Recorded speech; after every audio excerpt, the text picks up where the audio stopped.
Hello, how's it going? It's Elena. So I decided to set a bit of a lofty goal for myself. I stuck to my New Year's resolution for once and I read a book a week for the last year, 2020, when I had quite a bit more time on my hands. I decided to try to get back into reading and I ended up reading about 30 books that year. The following year in 2021, I was like, let's try this, let's go all in. I read a book a week. So I want to talk to you guys a little bit about the pros and the cons, as well as how I actually stuck to doing it so frequently and tips for doing it for yourself. And at the very end, I'll quickly tell you every book I read this year, just in case you're curious. I graduated from university 3 years ago. I always want to push myself to be a lifelong learner, to stay curious. One of the best ways you can do that as an adult outside of the academic system is through reading. There is something very powerful about a book. Someone has taken hundreds of hours, if not many, many thousands of hours to research, to write, to edit, to get it published, and then to get it into your hands. It's become my favorite way, without a doubt, to learn something new or to really dive into a topic. I get asked frequently as well how I choose my books. I am a Goodreads diehard. I love setting my goal on Goodreads so I can see my little progress bar slowly growing over time and my percentage increasing as I read more books and plug into the system. If you're curious what I'm currently reading, what I've read, what I want to read, it's all on Goodreads. You can follow me down below.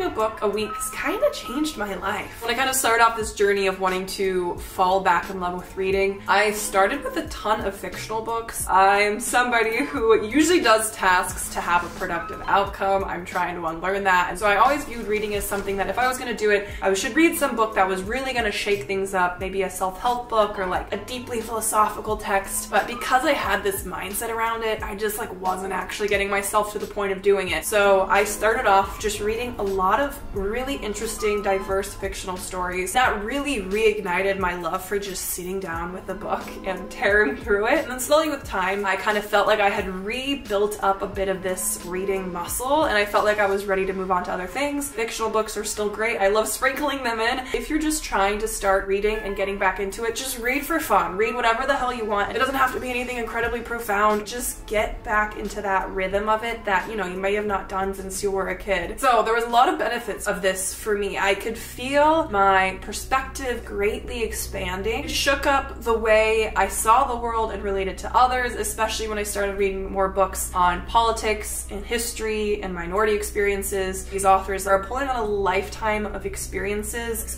I'll never have or can never really begin to understand without taking the time to really read about it. We all are in our own limited thought patterns day by day, and it takes bringing in something different to finally shake up that, restricted concept that we have. Obviously, I could read whatever I want, so it's kind of like you get to almost create your own educational or entertainment experience. The library or the bookstore gets to become your teacher, and you get to create your own syllabus. You can really dive deep into one topic and become a mini expert. One of the benefits too is that over time, I could really feel my focus and my attention span growing. I mean, via social media, I feel like I often have the attention span of a goldfish. Sitting down and reading more and more over an elongated period of time really transformed my attention span. It's self-care in a lot of ways too. I gained so much mental clarity. It's honestly really helped me with my mental health as well. There's been so many times where I've caught myself scrolling on social media mindlessly, feeling like shit about myself because I'm subconsciously comparing myself to somebody, and anytime I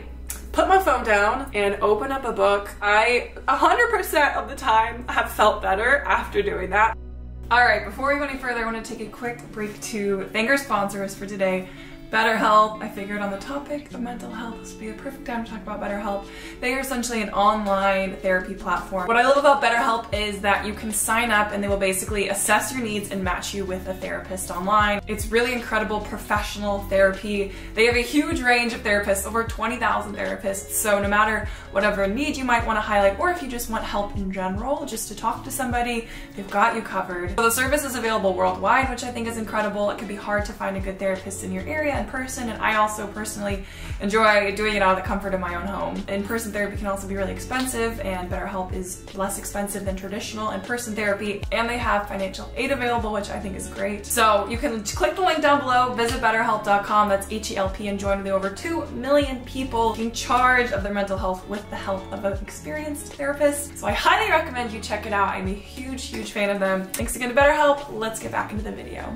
I definitely throughout this experience became a lot more self-aware and introspective. I just have a much more diverse array of opinions and now knowledge to pull from, especially reading books on psychology or philosophy or self-help books. I could feel myself recognizing unhealthy patterns or being able to call out things that no longer serve me. I mentioned this earlier, but I do think it's helpful to view reading as a bit of like a muscle. We all have it to a certain extent because we all had to read in our education, and maybe you barely developed it even then, but it's there and it just takes time of keeping at it, exercising the muscle for it to get stronger and to feel more natural. It really does get easier with time. I noticed I was starting to read more quickly, just naturally. You know, I had a longer attention span and I was just absorbing the information more effectively and more easily. I think a big thing for me as well is it made me a lot more confident in my own opinions or my own intellect, or, you know, whatever you want to call it. I have a tendency to self-doubt a lot, or I don't want to speak up unless I'm really certain I have a well-formed opinion. For one, I'm like, oh, I actually have spent time to really read and learn about this maybe subject or topic, or now I have these diverse experiences that I've been reading about that I can pull into a certain conversation. And I felt just more confident in speaking up for the first time in a while, which is honestly really powerful.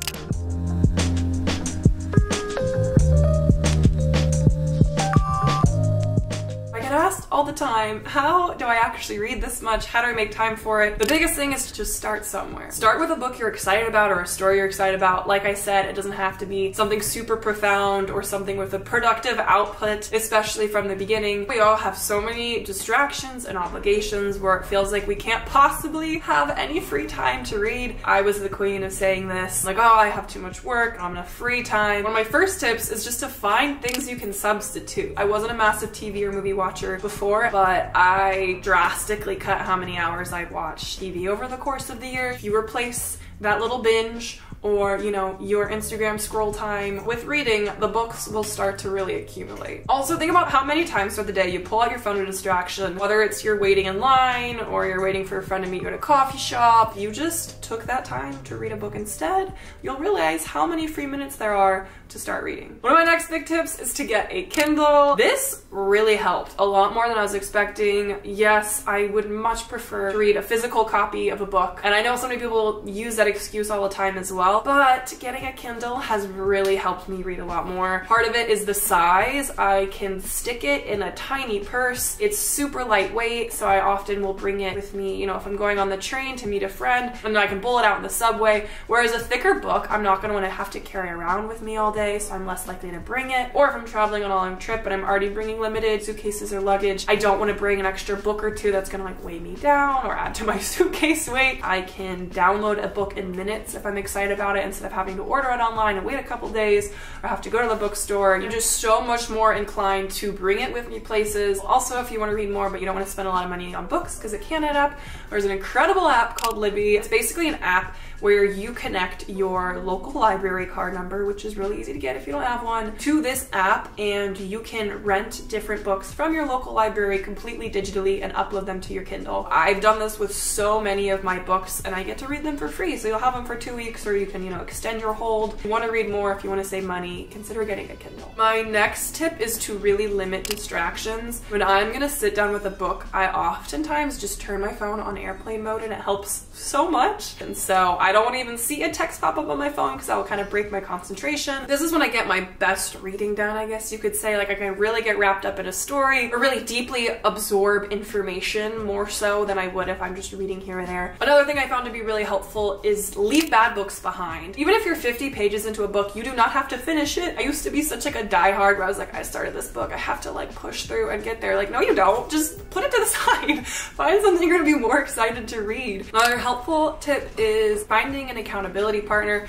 This could be friend, this could be social media. In my case, I was posting on my Instagram story every time I read another book. I had a little highlight on my Instagram page of all the books I've read with a little baby like analysis or book report, I guess you could call it, of just a few sentences. So by doing that and by stating I had a goal, I had a lot more pressure to actually like push through and get there. Or find a friend or a book club that you can like read your book alongside. I think having somebody to read alongside with, for one, it's more fun, it'll keep you accountable, and it's also really great to kind of be able to verbally process certain ideas, and then you can gain more from what their experience with a certain book has been. Another thing I highly recommend is just mark those books up. Mark your Kindle up, highlight, underline, do what you gotta do. I used to be so sacred with my books. You can do this on a Kindle. You can sync all your notes from all your different books. And this helps me retain things a lot better. So a lot of times you can just kind of like go in one ear and out the other. So to actually really sit with it and digest it, I love to mark it up, especially with nonfiction, maybe more educational content. This is a very niche example. I read a book called Syria Burning, on the war in Syria.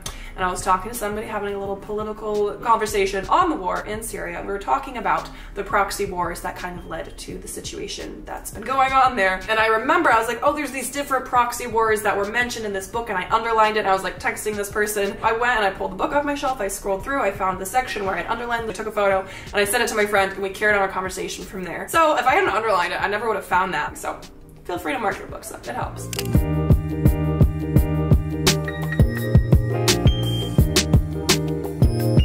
Would I recommend this to everybody?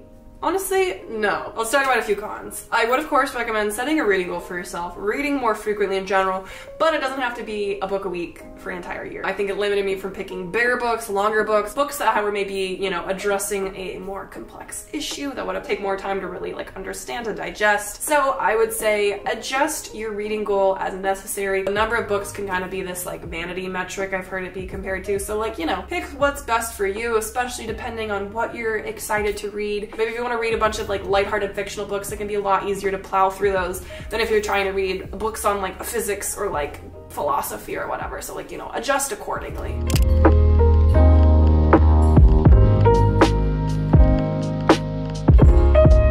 All right, the time has come. Let me speedily read off all the books I read this year.